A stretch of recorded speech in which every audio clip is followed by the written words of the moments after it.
Assalamualaikum warahmatullahi wabarakatuh. Sobat Misteri Sunyi Mencekam, kembali hadir menjumpai Anda. Seperti biasa kami akan menyuguhkan cerita-cerita misteri. Dan untuk kali ini kami akan berbagi sebuah kisah misteri yang berjudul Pemuda Menjadi Gila Akibat Rumah Angker. Rumah saya yang sudah saya tinggali semenjak saya lahir, dan saya adalah anak kedua dari 3 bersaudara. Selain itu, saya juga punya adik angkat bernama Dimas yang sekarang masuk RSC. Nanti akan saya ceritakan mengapa bisa sampai masuk RSC. Saya dan 2 saudara saya saat ini tinggal di luar kota, yang hingga saat ini rumah itu masih ditempati oleh kedua orang tua saya. Kalau sedang libur baru saya pulang, atau orang tua yang berkunjung ke tempat saya. Di rumah itu ada 1 ruangan kamar. Di rumah itu yang saya tempatin dari kecil, dan terakhir ditempati adik angkat saya, Dimas, karena saya dan adik kandung saya lanjut kuliah di luar kota. Sekarang kamar itu sudah dibongkar. Mengapa dibongkar? Dulu waktu saya kecil yang masih duduk di bangku SD kelas 1, dan pada saat itu saya lagi asik mengerjakan PR ditemani ibu. Kemudian pada waktu itu ibu saya lagi mengoreksi hasil ujian. Maklum, ibu saya adalah guru SD, dan mirisnya, saya muridnya juga. Malam itu saya disuruh tidur, tetapi karena PR belum selesai, saya tidak mau. Dan pada akhirnya jam dinding berbunyi pada pukul 24.00. Pada saat itu juga, saya melihat tangan seukuran orang dewasa tepat di depan tembok kamar saya bagian luar. Saya kaget dan menangis. Ibu saya sontak kaget dan langsung mengambil sapu di dekatnya dan langsung memukul tangan itu sambil baca doa. Tapi tangan itu bertambah banyak hingga puluhan. Setelah beberapa saat, tangan-tangan itu mulai menghilang satu persatu. Terus saya langsung tidur, meski sampai saat ini saya masih trauma. Setelah kejadian itu, bapak saya sering banget ngamuk tanpa sebab. Saya dan adik saya sering sakit-sakitan, sering mengalami kesialan, dan kepala saya sampai 3 kali bocor di rumah itu, suka kejang-kejang.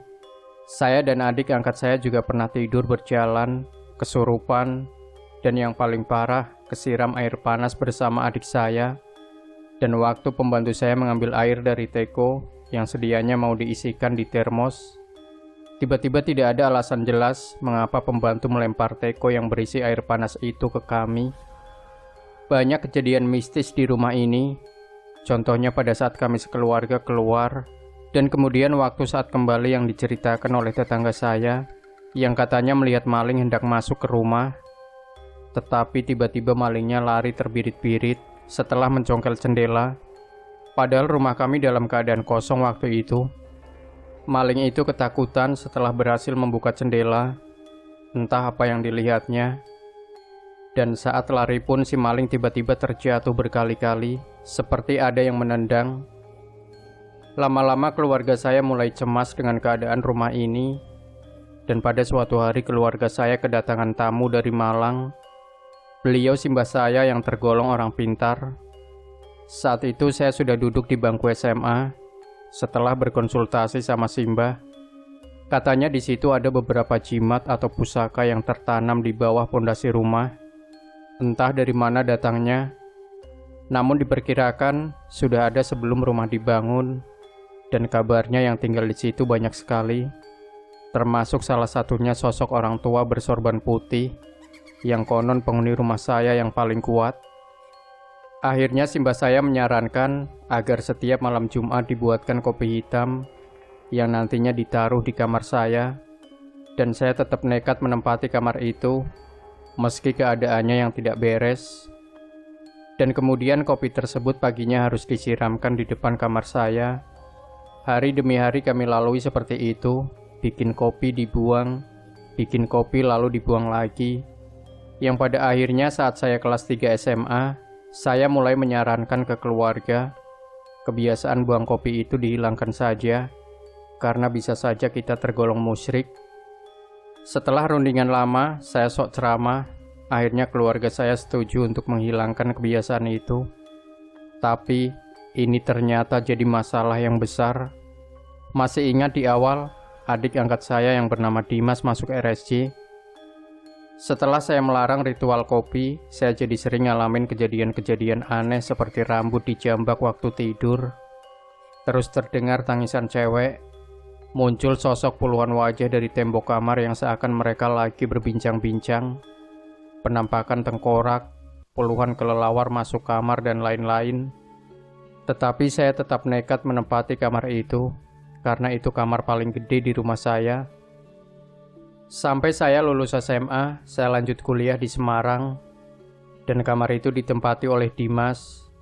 Dan Dimas tergolong siswa SMK yang rajin dan pintar, bahkan dia masuk ranking 3 besar di kelasnya. Suatu ketika, tidak tahu mengapa tanpa sebab, Dimas jarang bicara, dan sesekali ketawa tidak jelas. Bahkan suatu malam, sempat dia mengamuk. Semua barang di kamar dibanting. Waktu kejadian itu di rumah hanya ada adik kandung saya yang sendirian. Adik kandung saya hanya bisa mengumpet di kamarnya karena takut. Maklum, Dimas orang Flores yang badannya bongsor. Bahkan kamar saya nyaris dibakar sama dia. Semua pakaian dalam lemari dikeluarkannya, lalu dibakar tepat di dalam kamar yang dia kunci dari dalam. Melihat asap keluar dari kamar, adik kandung saya langsung teriak, "Kebakaran! Kebakaran!" Lalu kemudian beberapa tetangga datang, langsung mencongkel pintu dan langsung memadamkan api itu. Yang bikin kaget lagi, setelah kejadian itu, Dimas malah jadi anak yang rajin ke masjid, sholat, puasa, dan suka ceramah sendiri. Namun, suara yang keluar dari Dimas sudah berbeda, yang menyerupai orang tua, dan wajahnya mirip orang sakit stroke. Bibirnya susah buat ngomong. Akhirnya setelah beberapa hari, tiba-tiba Dimas berubah karakter, dan kemudian dia jadi suka mengamuk. Sebelumnya memang pernah mengamuk, tapi ini berbeda, jauh lebih parah. Lalu keluarga saya mendatangkan kiai atau orang pintar, dan katanya Dimas kesurupan, dan mohon jangan sampai kabur, karena bisa membahayakan orang yang dibencinya.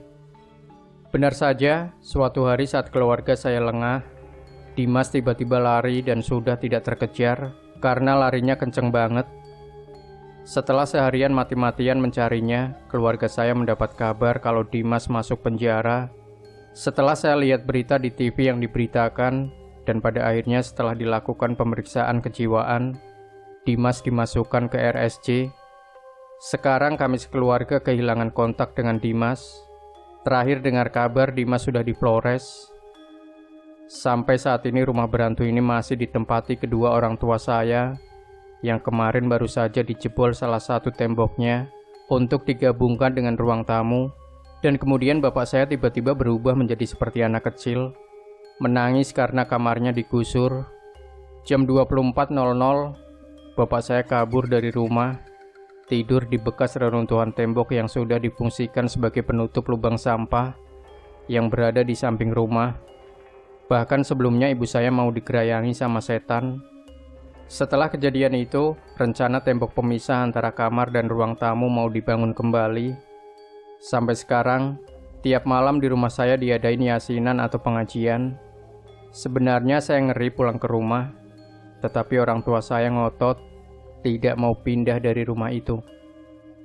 Demikian Sobat Misteri Sunyi Mencekam. Jangan lupa tinggalkan komentar Anda, like, share video ini, subscribe channel Sunyi Mencekam, dan kembali nantikan cerita-cerita misteri terbaru dari kami. Wassalamualaikum warahmatullahi wabarakatuh.